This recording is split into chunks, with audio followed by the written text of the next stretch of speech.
is his. Don't worry about global warming. Don't worry one bit about that. It's not a concern to us. He's got it. Okay?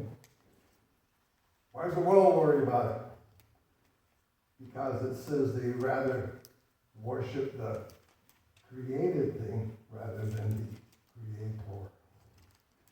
Romans chapter 1. That's why they worry about it, because they worry about the created thing more than they worry about who the creator is. They don't worry about who the creator is, so they profane his name. Right? That's what happened. That's what happened.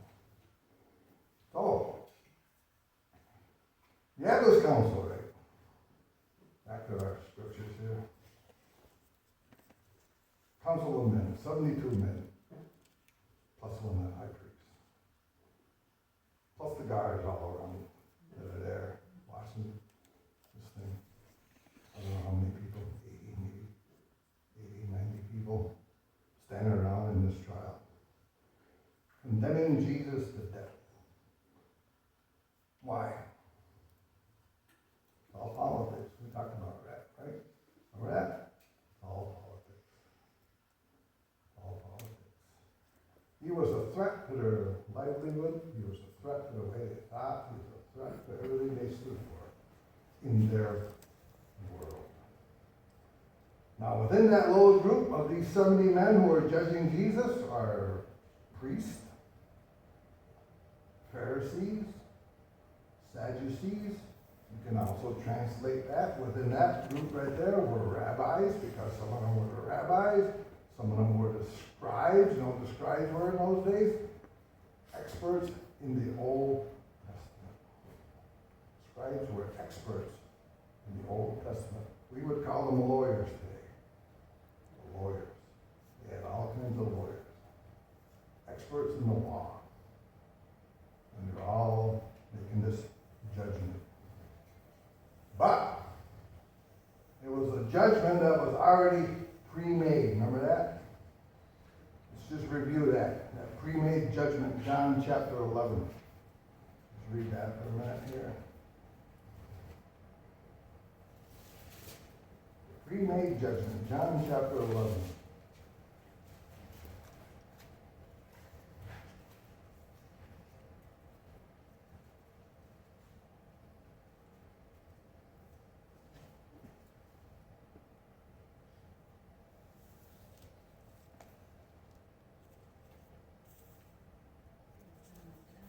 Verse 47, 11:47. And the chief priests and the Pharisees gathered a council and said, "What shall we do? For this man," speaking of Jesus, "works many signs. If we let him alone like this, everyone will believe in him, and the Romans will come and take away both our place and our nation." And one of them, Caiaphas, who was standing there before him now, says, being high priest that year, said to them, "You know nothing at all. Nor do you consider that is expedient for us, that one man should die for the people, and not that the whole nation should perish." So they had it in their mind to kill this man that was giving them trouble. It was Jesus. And verse 53 says, "And from that day on, they plotted to put him to death." All politics. Power politics. I'm not going to get into that much. We talked about that. But that's what it's all about. Because why? And this also, I've been stressing this too through all of this. Because they love the world of what? Mammon. That was their love. That was their love. They loved mammon. They love the things of the world. They love their opulence. They love their lifestyle. They love the money they receive from selling all the goods in the temple. That was all their business. It was all them. All that going on in the temple was theirs. They sold the franchises. They sold the animals. They were rich people. Rich. And they didn't want that taken away from them. So,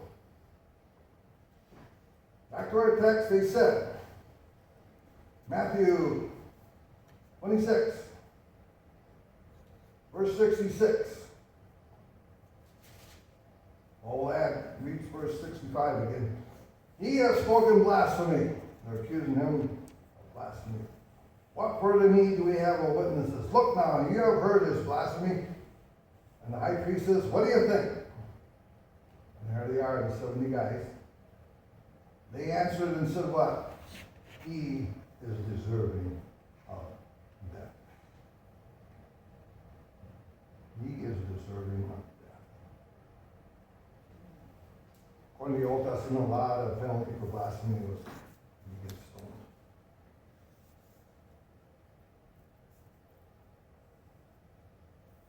He is deserving of death. Then a mob mentality takes over. A mob mentality. You see that all over the world today. You see it here in our country, you see it everywhere. Mob mentality. Everybody bent on doing, in agreement, sort of, one thing. We're going to do this, and once they make up their minds and say, okay, we're going to do that, what happens? They do it. As a mob. Mentality. Mob mentality. So what's the mob mentality here? Very evident. Verse 67.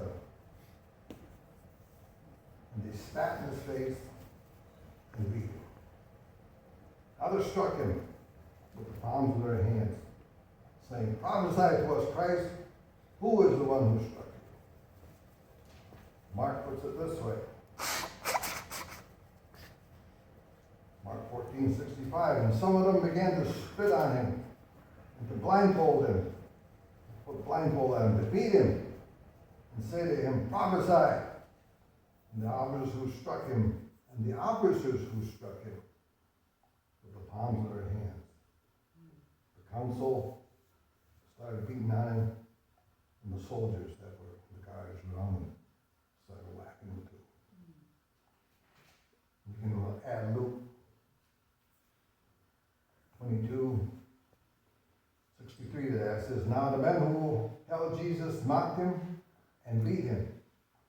And having blindfolded him, they struck him on the face and asked him, saying, prophesy, who is the one who struck you?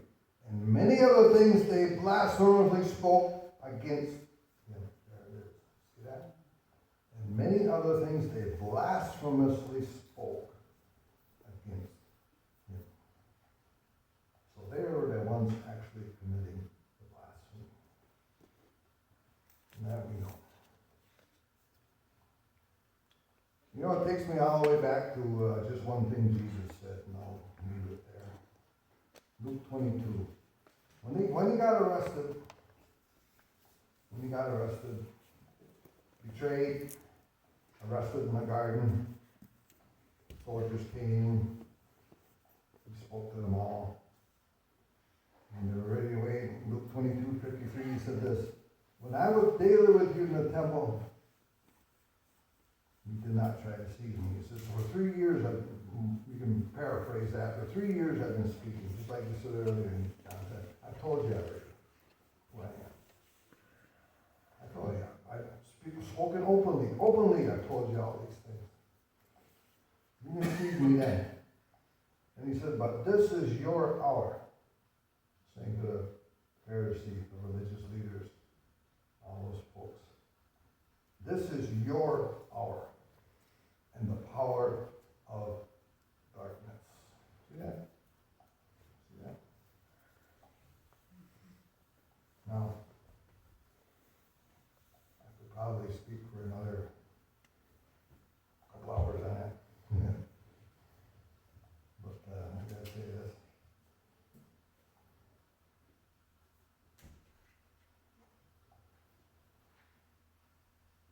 The power of darkness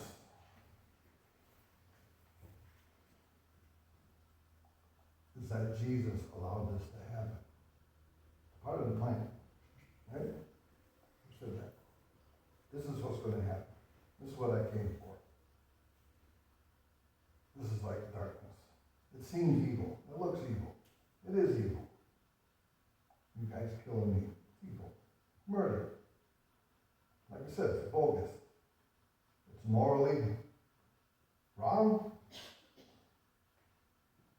according to their law, wrong. Everything about it was evil. Power of darkness. But it was allowed to be happening. It says in the scripture, when they put him on trial, they asked questions. Asking questions. Annas asking questions. Caiaphas asking questions. And I'm not going to get into the last one today. But, and he said, what Jesus did? He said, he kept quiet. Right? He kept quiet. Didn't answer him. Didn't have to incriminate himself in that situation. So the power of darkness, the lies, the deceit, everything about that continued. See, and he allowed it to happen against him. So I'm just going to say this: the power of darkness today happens. You know what? When we allow it to happen. You get that point? You have a power. You have an authority. We all do. We have the Spirit of God. Greater is He that is in us than he that is in this world. But if we don't use it, what's happening?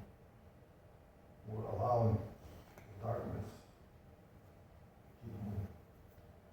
We're allowing that shade to cover goodness. You see what I'm saying?